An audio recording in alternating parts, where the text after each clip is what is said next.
What's up friends and families, welcome back to another video. And do you remember this bag?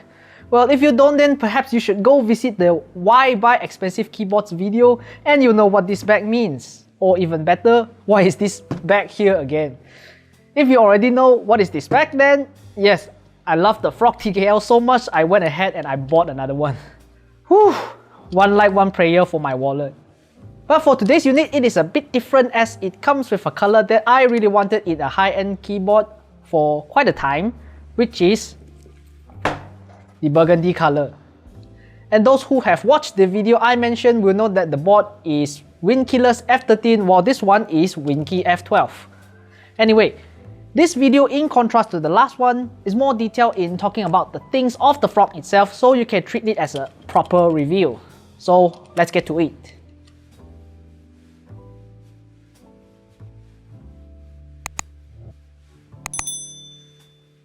So let's start with the case itself. The anodizing finish is one of the best in the scene at this price point. Thank you, Geon.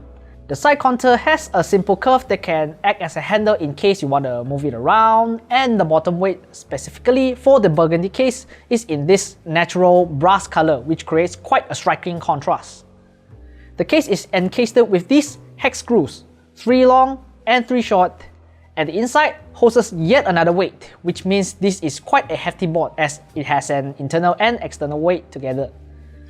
Depending on which stock you're getting, like A stock, B stock, or even C stock, there could be dots or a little scratch or blemishes, but whether is it worth the price to you is fully up to one's subjective preference. But for me, as long as they are like on the bottom side and within the inner side, which cannot be seen after you build and use the keyboard, I'm fully okay with it.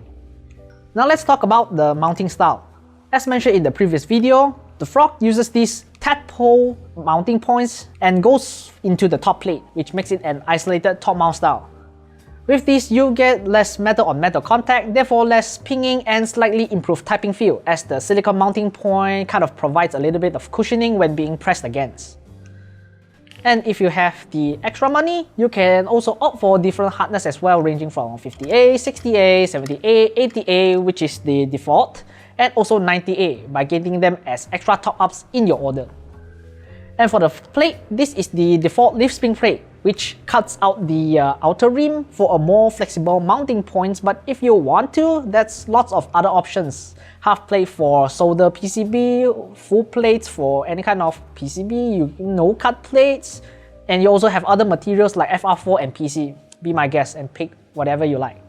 One of my personal tips, not only for the Frog but also in any board in general, is no matter which plate you're using, be sure to use a plate fork for installing switches for absolute consistency, especially if your board doesn't have standoffs. I came to this conclusion when I built the Black Frog without the plate fork at the time of getting it, as it has a different kind of spacebar sound and resonance compared to when it is built with a plate fork, so be sure to take note of that. Speaking of switches, since there are already a bunch of Frog sound tests on YouTube using MX Blacks, well, let's try something different in this board, the Mode Obscura switches. I came into this last month in the second-hand market at a reasonable price, so I grabbed it. It runs a full nylon housing with a long pole pom stem alongside a black 20mm spring rated at 65 gram bottom out. I also like the fact that it comes factory loop in stock form, and it is done with 205 G0 across the side rails and on top of the legs. But the bad news, for me at least, is that the weight is a bit too much, so I swapped them from Geon's 22mm single stage 57.5 gram springs for a lighter feel. As for the keycap, we got an actual Cherry keyboard in the house, so I thought why not? Actual official Cherry profile keycaps from the German brand themselves. And if I'm not mistaken, judging from the keycap feel and the printing of the legends, I think this is PBT. But if you do know the actual material for it, let me know down in the comments below. So let's do a quick sound test.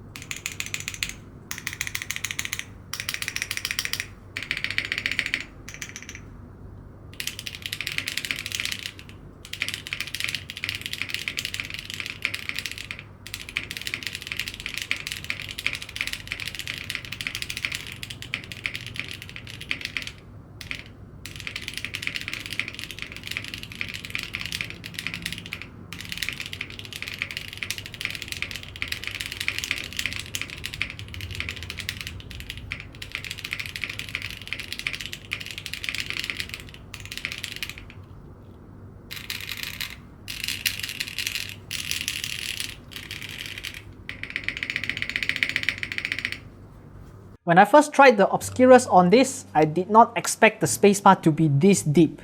I won't go into whether this is clack or torque, so I'll just describe it as deep and full. The alphas on the other hand, similarly full, but the sharp pitch on that upstroke debounce makes it not like your usual creamy switches PC top housing. And this is done without using any foam, which is the most surprising thing for me in regards of this board. You also get the very light metallic reverb out of the aluminum plate, which I fairly enjoyed. And because of the long pole, the bottom out is a bit thumpy, as in most in long pole switches, and I'll admit I still like the full 4mm travel, to be honest, as my fingertip force is more geared towards direct downward force. One thing I did try out personally at home is, I think due to the use of the 7U spacebar plus the gap created by the wind killer's blocker in the Black Frog, means that there's a bit of empty space for sound to reverb more. And I personally think that the wind killer's spacebar would be better for MX Black users, just an interesting thing to mention. All in all, I think that the Frog TKL might be one of the better gateways for one to enjoy high-end custom mechanical keyboard, especially if you lean into the design language of Korean boards. As the finish is immaculate, the weight is hefty, and I think it is well designed to host different kinds of sound profile. You can do clack, you can do torque, you can do creamy poppy, you can do a lot honestly. The original price point might put your interest away, since for international buyers, you need to seal the deal in USD, and you know Ringgit Malaysia ain't one of those strong currency. So for full build with PCB, I mean the keyboard kit with PCB, you're looking at about 1,800 to 2,000 depending on the rate of conversion of that day, plus shipping and potential import taxes. Prepare at most 2,500 just to be on the safe side. So if you end up spending less, then the remaining ones can go to your switches and keycaps and stabilizers, be my guess.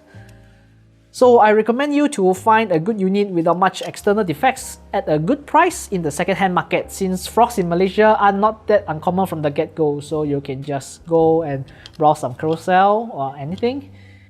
And on a quick side note, last month Geon even added the new Frog TKL 8K that adds more keys around the arrow cluster so that you can have more macro keys to mess around. By the time this video gets released, it'll probably run out of stock since it is an in-stock sales rather than a group buy, but hey, if it's not, try your luck. It is at the same price as the original Frog, so let there be an alternative choice for those who want those extra keys.